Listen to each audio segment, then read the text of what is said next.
it's Lisa. I have a whole bunch of mostly 4x6 photos and some 4x4s for this layout. Doing a 2-pager here with some cardstock background, and I actually worked this up weeks ago. I just didn't have any gray cardstock where I had 2 pieces the same color that matched this background. I wanted to use gray. I looked at doing them on white, but I wanted to use gray because the background behind the cars at this exhibit we went to was sort of a blue-gray color, and I thought the cars really showed up better doing it that way rather than doing a light or background or a black background for the whole thing. Black wouldn't have been bad, but I think that the gray is probably a little bit better choice. So I finally got to Michael's and I got some gray cardstock from Basil. It's called Thunder. So I have all of these photos of cars. We went to an exhibit at the High Museum of Art in Atlanta, and the thing that we loved about the cars is the design. There were all these innovative features, but also the design of them. These were made back in the days when people really cared what a car looks like. I mean, you may like the cars today, but the style to me is just not there the way it was in the 30s, 40s, and 50s. So, and into the 60s as well. So you can see all these beautiful lines. And I want to use that curved line theme through this as well. So that's where the sketch comes in. There are all these curved lines, and I'm going to be doing that with some silver cardstock from Stamping Up to go with all the silver. Of course, there was a lot of chrome on vehicles back then too. And I've already printed on one side of this my journaling. Then I'll be putting the journaling around on these sections.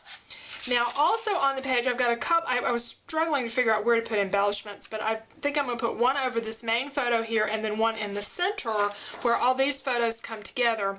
And I've got in my embellishment drawer looking for brads to go in the middle. I was just going to cut something on the silhouette and to get a couple of brads, and I found these. I'd forgotten I had these. These are from Michael's, I think. Either they're from Michael's or they're pink paisley. I can't remember. But anyway, these may be pink paisley. But anyway, there's some designs here that kind of look like the spokes on a wheel. So these are a possibility as a center. I kind of like those. And I may also cut something on the silhouette. So I'm going to look at both of those options, and I need to pull out some titling for this page.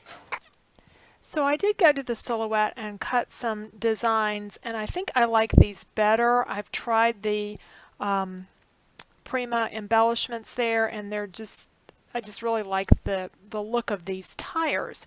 And when I originally cut them, I did kind of a small white wall kind of going around there, and I realized, of course, that older cars, it was a wide white wall is what you got.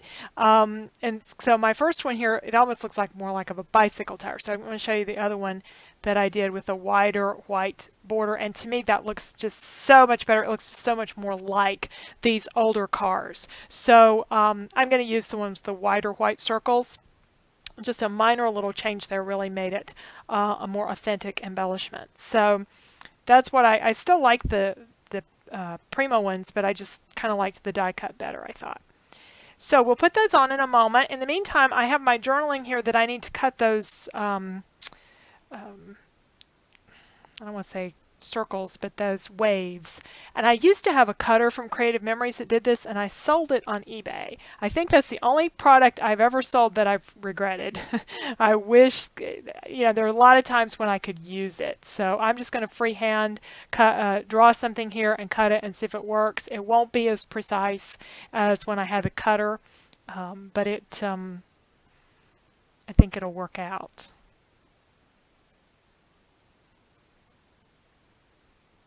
And I probably could do something on the silhouette to do this, but I have a feeling that's one of those things that would take more time than it was worth.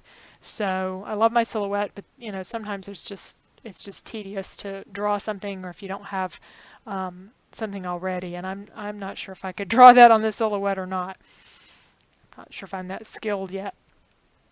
All right, so we're going to try one of these, cutting with a large bladed scissors and not coming all the way down to the point, so it makes a smoother curve. I used to have to cut curves sometimes in window treatment designs, so I kind of got used to doing that sort of thing, although fabric was a tad more forgiving than paper. Now, I like the first one, so I'm going to go ahead and do another one down here. And this one is the one that will be on the lower left photo, because some of the journaling kind of goes with certain photos. We'll tuck that in, and then I'll just go ahead and do the other two off camera. I'm ready to put my embellishment in the middle. I glued the black part on, and I didn't quite get it perfectly centered, but it's so close that I couldn't tell when I got it all done.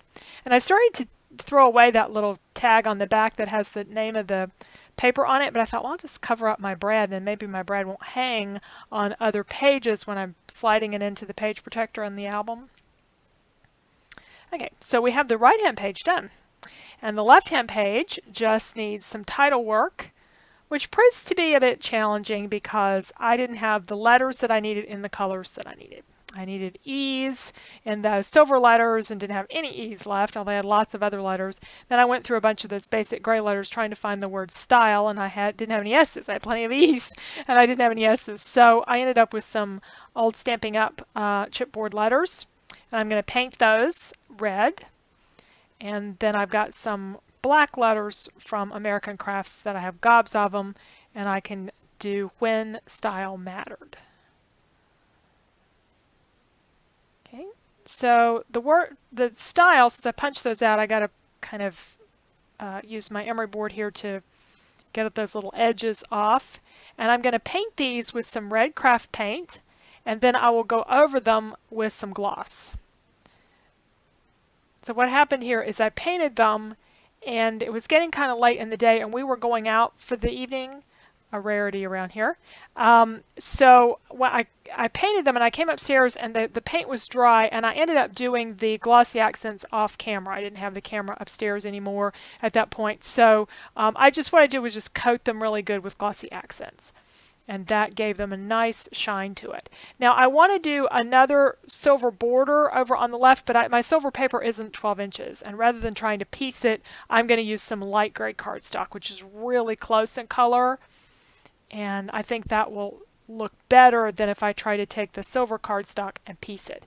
The silver cardstock is from Stampin' Up! They make both silver and gold. And it's one of my favorite products that they make. It's a excellent quality. You can stamp on it. You can obviously print it on the printer. You can print stuff on it, cut it on the die cutter. It's just like any other cardstock, but yet it has that wonderful silver and gold finishes. So it's a great product. Now I was planning here to have my letters go in the curve. So I did one curve and I thought it was too curvy. So I'm doing another one that doesn't have as much rise to the hill part of it. And I didn't cut this one quite as smoothly. I'll just trim it off here on the paper trimmer. So put that one on there.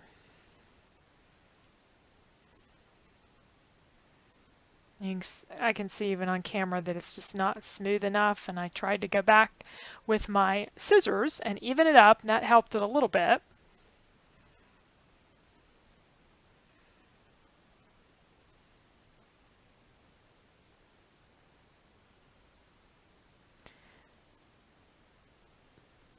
What I'm finding here, though, as I'm just going to start putting the letters down in a moment, the word style just didn't curve. Maybe it's because it was these really block letters, but I didn't think it looked good in a curved format.